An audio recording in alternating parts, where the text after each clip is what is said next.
ಅಗ್ನಿ ಸರ್, ಮುಂಚೆ ಅಲ್ಲಿ ಯಾರಿದ್ರು? ಅಷ್ಟಕ್ಕೂ ನಿಮ್ಮ ಮನೆಯವರು ಏನಾದರೂ ಅಲ್ಲೇ ಇದ್ರಾ ಅಂತ ಆಗ ಸಾಕ್ಷಿ ಕೇಳಿದ ತಕ್ಷಣನೇ, ಸಾಕ್ಷಿ ಈ ವಿಷಯದ ಬಗ್ಗೆ ನಂಗೆ ಏನು ಮಾತಾಡೋಕ್ಕೆ ಇಷ್ಟ ಇಲ್ಲ. ಹಾಗೇನೆ ಇದ್ರ ಬಗ್ಗೆ ಏನೇ ಕೇಳಿದ್ರು ನಿಮ್ಗಂತೂ ಉತ್ತರ ಸಿಗೋದಿಲ್ಲ, ಯಾಕಂದರೆ ಅದು ಮುಗ್ದೋಗಿರುವಂತಹ ವಿಷಯ. ಆದರೂ ಕೂಡ ನೀವೆಲ್ಲ ಸತ್ಯ ತಿಳ್ಕೊಬೇಕು ಅಂತ ನೀವು ಹೋಗಿದ್ದು ದೊಡ್ಡ ತಪ್ಪು. ಅದಕ್ಕೇನೆ ನಾನು ಇದ್ರ ಬಗ್ಗೆ ಮಾತಾಡಬೇಕು ಅಂತ ಕರೆಸಿದ್ದು. ನೆನ್ನೆ ನಾನು ಇಷ್ಟೆಲ್ಲ ಆಯ್ತಲ್ಲ ಅಂತ ಕೋಪ ಮಾಡಿಕೊಂಡು ಮಾತಾಡಿದೆ. ಆದರೆ ಈಗ ಇರೋ ಸತ್ಯ ಹೇಳ್ತಾ ಇದ್ದೀನಿ. ದಯವಿಟ್ಟು ಮತ್ತೆ ಆ ವಿಷಯದ ಬಗ್ಗೆ ಯಾವುದೇ ಕಾರಣಕ್ಕೂ ಮಾತಾಡೋದು ಬೇಡ. ಅಗ್ನಿಗೆ ಯಾವುದಾದ್ರೂ ಒಂದು ವಿಷಯದ ಬಗ್ಗೆ ತಿಳ್ಕೊಬೇಕು ಅಂತ ಅನಿಸಿದರೆ ಅದು ಏನೇ ಆದರೂ ಅದ್ರ ಬಗ್ಗೆ ತಿಳ್ಕೋಬೇಕು ಅಂತ ಅನ್ಕೋತಾರೆ. ಅದೇ ಥರನೇ ಈ ವಿಷಯದಲ್ಲಿ ಯಾವುದೇ ಕಾರಣಕ್ಕೂ ಆಗಬಾರ್ದು. ನೀನು ಅಗ್ನಿ ಹತ್ರ ಮಾತಾಡಿ ಮತ್ತೆ ಇದ್ರ ಬಗ್ಗೆ ಮಾತಾಡೋದು ಬೇಡ ಅಂತ ನೀನೇ ಹೇಳು, ಆಗ್ಲಾದರೂ ಅಗ್ನಿ ಅರ್ಥ ಮಾಡ್ಕೋಬಹುದು ಅಂತ ಅರವಿಂದ್ ಹೇಳಿದ ತಕ್ಷಣನೇ ಆಗ ಯೋಚನೆ ಮಾಡ್ತಾ ಇರ್ತಾರೆ. ಸಾಕ್ಷಿ, ಏನು ಯೋಚನೆ ಮಾಡ್ತಿದ್ಯಾ? ನಾನು ಹೇಳಿದ ಅರ್ಥ ಆಯ್ತಲ್ವಾ? ಅಲ್ವಾ? ಮತ್ತೆ ಏನಾದರೂ ಯೋಚನೆ ಮಾಡಿ ಆ ಜಾಗಕ್ಕೆ ಹೋಗಬೇಕು ಅಂತ ಅಂದ್ಕೊಂಡಿದ್ದೀರಾ ಹೇಗೆ? ಮನೆ ಹತ್ರ ಹೋಗಿ ಮತ್ತೆ ಎಲ್ಲ ಕಡೆನೂ ನೋಡಿಕೊಂಡು ಬರಬೇಕು ಅಂತ ಅಂದ್ಕೊಂಡಿದ್ದೀರಾ ನೀವಿಬ್ಬರು ಅಂತ ಅರವಿಂದ್ ಕೇಳಿದಾಗ, ಇಲ್ಲ ಸರ್, ನಾನು ನಿನ್ನೆ ಏನೆಲ್ಲ ನಡೀತು ಅಂತ ಯೋಚನೆ ಮಾಡ್ತಿದ್ದೇನೆ, ಅದ್ರ ಬಗ್ಗೆನೇ ಯೋಚನೆ ಮಾಡ್ತಿದ್ದೆ ಅಷ್ಟೇ. ನೋಡಿ, ಮತ್ತೆ ಈ ತಪ್ಪಾಗೋದಿಲ್ಲ, ನೀವೇನು ಯೋಚನೆ ಮಾಡಬೇಡಿ, ನಾನು ಅಗ್ನಿ ಸರ್ ಹತ್ರ ಮಾತಾಡ್ತೀನಿ, ಹಾಗೆ ಅವರಿಗೆ ಅರ್ಥ ಆಗೋ ಥರ ಹೇಳ್ತೀನಿ ಅಂತ ಸಾಕ್ಷಿ ಹೇಳಿ ಹೋಗ್ತಾರೆ. ಹಾಗೆ ಅಗ್ನಿ ಕಾಫಿ ಕುಡಿತಾ ಯೋಚನೆ ಮಾಡ್ತಿರ್ಬೇಕಾದ್ರೆ ಸಾಕ್ಷಿ ಬಂದಿರೋ ವಿಷಯ ಗೊತ್ತಾಗುತ್ತೆ.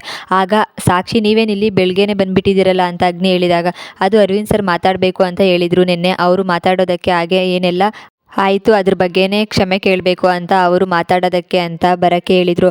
ಅದಕ್ಕೇ ಬಂದೆ. ಆದರೆ ಅವರು ಹೇಳಿದ ಮೇಲೆ ಅರ್ಥ ಆಯಿತು. ಅವರು ಹೇಳಿದ್ದಕ್ಕೆ ಒಂದು ಅರ್ಥ ಇದೆ. ನೆನೆ ಏನೆಲ್ಲ ಆಯಿತು ಅಂತ ನೀವೇ ನೋಡಿದ್ರಲ್ಲ. ನಿಜವಾಗ್ಲೂ ನಾವು ವಾಪಸ್ ಮನೆಗೆ ಬಂದಿರೋದೇ ದೊಡ್ಡ ವಿಷಯ. ಅಂಥದ್ರಲ್ಲಿ ಅವರು ಹೇಳಿದ್ದು ನಿಜ ಅಂತ ನನಗೆ ಅನ್ನಿಸ್ತಿದೆ. ಅವರು ಯಾಕೆ ಆ ಭಾಗಮಂಡಲ ಮನೆ ಹತ್ರ ಹೋಗೋದು ಬೇಡ ಅಂತ ಹೇಳಿದರು ಅಂತ ಈಗ ನನಗೆ ಅರ್ಥ ಆಯಿತು ಅಂತ ಸಾಕ್ಷಿ ಹೇಳಿದ ತಕ್ಷಣವೇ, ಹೌದಾ, ಏನು ಹೇಳ್ತಿದ್ಯಾ ಸಾಕ್ಷಿ? ಹಾಗಾದರೆ ಇದ್ರ ಬಗ್ಗೆ ನಿಮ್ಮ ಅರವಿಂದ್ ಸರ್ ಹತ್ರ ಹೇಳ್ಬೇಕಾಗಿತ್ತು ಅಂತ ಹೇಳಿದಾಗ, ಇಲ್ಲ, ನಾನು ಇದ್ರ ಬಗ್ಗೆ ಹೇಳೋಣ ಅಂತ ಅಂದ್ಕೊಂಡೆ, ಆದರೆ ಯಾಕೆ ಅಂತ ಗೊತ್ತಾಗಲಿಲ್ಲ. ಏನಾದರೂ ಹೇಳಬೇಕು, ಹಾಗೆ ಅವ್ರ ಹತ್ರ ಏನಾದರೂ ಕೇಳಬೇಕು ಅಂತಲೂ ಅನ್ನಿಸ್ಲಿಲ್ಲ. ಅದಕ್ಕೆ ನಾನು ವಾಪಸ್ ಬಂದೆ ಅಂತ ಆಗ ಸಾಕ್ಷಿ ಹೇಳ್ತಾರೆ. ನನಗೆ ಜಾಸ್ತಿ ಹೊತ್ತು ನಿಂತ್ಕೊಳ್ಳೋಕ್ಕೆ ಆಗ್ತಿಲ್ಲ, ನಿನ್ನೆ ಕಾಲಿಗೆ ಪೆಟ್ಟಾಯ್ತಲ್ವ, ಅದಕ್ಕೇ ಸ್ವಲ್ಪ ನೋವ್ತಿದೆ ಅಂತ ಸಾಕ್ಷಿ ಹೇಳಿದ ತಕ್ಷಣವೇ, ಹೌದಾ, ಏನಾಯಿತು ಅಂತ ಹೇಳಿ ಅಗ್ನಿ ಕಾಲು ನೋಡ್ತಾ ಇರ್ತಾರೆ. ಅಲ್ಲ, ನೆನ್ನೆ ಪೆಟ್ಟಾಗಿದ್ದನ್ನ ನಾನು ಮರೆತೇ ಹೋಗಿದ್ದೀನಿ, ಅಷ್ಟಕ್ಕೂ ಹೇಗಿದೆ ಕಾಲು ನೋವು ಅಂತ ಅಗ್ನಿ ಹೇಳಿ ಆಗ ಕಾಲಿಟ್ಕೋತಾರೆ. ಮೊದಲು ನಾವು ಆಸ್ಪತ್ರೆಗೆ ಹೋಗಿ ತೋರಿಸ್ಕೊಂಡು ಬರೋಣ, ಅಷ್ಟಕ್ಕೂ ಕಾಲು ನೋವ್ತಿದೆ ಅಂತ ಬೇರೆ ಹೇಳ್ತಿದ್ದೀಯಲ್ಲ, ಬನ್ನಿ ಹೋಗೋಣ ಅಂತ ಅಗ್ನಿ ಹೇಳಿದ ತಕ್ಷಣವೇ, ಇಲ್ಲ ಪರವಾಗಿಲ್ಲ, ಸ್ವಲ್ಪ ನೋವಿದೆ, ನಾನು ಆರಾಮಾಗೇ ಇದ್ದೀನಿ ಅಗ್ನಿ ಸರ್ ಅಂತ ಹೇಳ್ತಾರೆ. ಆಸ್ಪತ್ರೆಗೆಲ್ಲ ಹೋಗೋದೇನು ಬೇಡ ಅಂತ ಸಾಕ್ಷಿ ಹೇಳಿದ ತಕ್ಷಣವೇ ಅಗ್ನಿ ಅಷ್ಟೆಲ್ಲ ಕಾಳಜಿ ತೋರಿಸ್ತಿರೋದನ್ನ ನೋಡಿ ತುಂಬ ಖುಷಿಯಾಗುತ್ತೆ ಸಾಕ್ಷಿಗೆ. ಸಾಕ್ಷಿ ತುಂಬ ಖುಷಿಯಿಂದ ಅಗ್ನಿನ ನೋಡ್ತಾ ಇರ್ತಾರೆ. ಹಾಗೆ ಇಲ್ಲಿ ಅಗ್ನಿ ಕೂಡ ಸಾಕ್ಷಿನ ನೋಡ್ತಾ ಇರಬೇಕಾದ್ರೆ ಆಗ ಅದಿತಿ ಬರ್ತಾರೆ. ಇವರಿಬ್ಬರು ಈ ಪ್ರೀತಿ ಹೀಗೆ ಇರಲಿ, ಹಾಗೆ ಇವರಿಬ್ಬರಿಗೂ ಪ್ರೀತಿ ಶುರು ಆಗ್ತಿದೆ ಅಂತ ಎಷ್ಟೇ ಹೇಳಿದರೂ ಅರ್ಥ ಮಾಡ್ಕೋತಿಲ್ಲ. ಇದರಲ್ಲೇ ಗೊತ್ತಾಗ್ತಿದೆ ಒಬ್ಬರನ್ನೊಬ್ಬರು ಎಷ್ಟೆಲ್ಲ ಅರ್ಥ ಮಾಡ್ಕೋತಿದ್ದಾರೆ.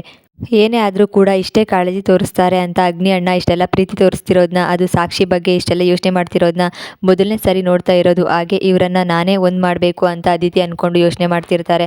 ಅಷ್ಟರಲ್ಲಿ ಗೋಪಿ ಬರ್ತಾರೆ. ನಾನು ಹೇಳಿರಲಿಲ್ವಾ ಸಾಕ್ಷಿ ಇರೋ ಕಡೆ ಎಲ್ಲ ಒಳ್ಳೆಯದೇ ಆಗುತ್ತೆ ಅಂತ, ಹಾಗೆ ಅಗ್ನಿಗೆ ಒಳ್ಳೆ ಜೋಡಿ ಅಂತ ನಾನು ಹೇಳಿದ್ದೆ, ಆದರೆ ನೀವು ಇದನ್ನು ನಂಬಿರಲಿಲ್ಲ. ಅವರಿಬ್ಬರು ಜೋಡಿ ಆಗ್ತಾರೆ ಅಂತ ಹೇಳಿದ್ರು ಕೂಡ ಇಲ್ಲ ಅಂತ ಹೇಳ್ತಿದ್ರಿ. ಈಗ ಏನು ಹೇಳ್ತೀರಾ ಅಂತ ಗೋಪಿ ಕೇಳಿದ ತಕ್ಷಣವೇ ಅದಿತಿ ಹತ್ರ, ಹೌದು ಗೋಪಿ ಅಣ್ಣ, ನೀವು ಹೇಳಿದ್ನ ಈಗ ನಾನು ನಂಬ್ತೀನಿ. ಹಾಗೆ ನನಗೆ ಈಗ ನಂಬಿಕೆ ಬರ್ತಿದೆ, ಇವರಿಬ್ಬರು ಖಂಡಿತವಾಗ್ಲೂ ಪ್ರೀತಿಸ್ತಿದ್ದಾರೆ, ಹಾಗೆ ಒಂದಾಗ್ತಾರೆ, ನೋಡ್ತಾ ಇರಿ. ನೀವು ಹೇಳಿದಾಗೆ ಒಳ್ಳೆ ಜೋಡಿಯಾಗಿ ಸಾಕ್ಷಿ ಮನೆ ಸೊಸೆಯಾಗಿ ಅಗ್ನಿ ಅಣ್ಣನ ಮದುವೆ ಆಗಿ ಬರ್ತಾರೆ ಅಂತ ನನಗೆ ಈಗ ನಂಬಿಕೆ ಬರ್ತಿದೆ. ಸಾಕ್ಷಿ ಇನ್ನು ಮುಂದೆ ಬರೀ ಸಾಕ್ಷಿ ಅಲ್ಲ, ನಮ್ಮ ಅತ್ತಿಗೆ ಸಾಕ್ಷಿ ಅಂತ ತುಂಬ ಖುಷಿಯಿಂದ ಅದಿತಿ ಗೋಪಿ ಹತ್ರ ಹೇಳ್ತಾ ಇರ್ತಾರೆ.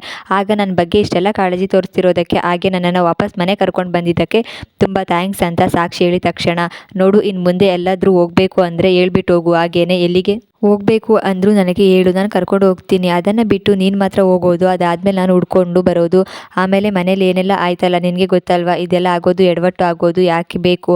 ಅದಕ್ಕೇ ಎಲ್ಲಿಗೆ ಹೋಗಬೇಕು ಅಂದರೂ ನನಗೆ ಹೇಳಿದರೆ ನಾನು ನಿನಗೆ ಸಹಾಯ ಮಾಡ್ತೀನಿ ಅಂತ ಆಗ ಸಾಕ್ಷಿ ಹತ್ರ ಅಗ್ನಿ ಹೇಳ್ತಾರೆ.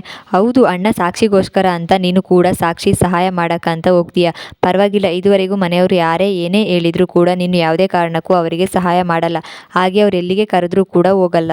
ಅಂಥದ್ರಲ್ಲಿ ನೀನೀಗ ಸಾಕ್ಷಿಗೋಸ್ಕರ ಅಂತ ಎಲ್ಲ ಕೆಲಸನೂ ಬಿಟ್ಟು ಸಾಕ್ಷಿಗೆ ಸಹಾಯ ಮಾಡ್ತೀಯಾ ಅಂತ ಅದಿತಿ ಹೇಳಿದ ತಕ್ಷಣವೇ, ಅದು ಅದಿತಿ ಆಗಲ್ಲ, ನೆನ್ನೆ ಏನೆಲ್ಲ ಆಯಿತು ಅಂತ ನೀನೇ ನೋಡಿದ್ಯಲ್ಲ, ಅದಕ್ಕೆ ಎಲ್ಲರೂ ಆರಾಮಾಗಿ ಖುಷಿಯಾಗಿರಬೇಕು ಅಂತ ಈಗ ಹೇಳಿದೆ ಅಷ್ಟೇ.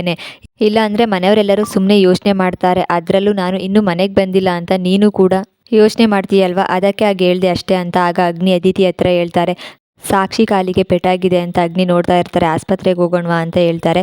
ನಾಳಿನ ಸಂಚಿಕೆ ಮುಕ್ತಾಯವಾಗಿದೆ. ಇಂತಹ ಇನ್ನಷ್ಟು ಸೀರಿಯಲ್ ಸಂಚಿಕೆಗಳಿಗಾಗಿ ಈ ಚಾನಲ್ನ ಸಬ್ಸ್ಕ್ರೈಬ್ ಮಾಡ್ಕೊಳ್ಳಿ, ಹಾಗೆ ಸಪೋರ್ಟ್ ಮಾಡ್ತಾ ಇರಿ.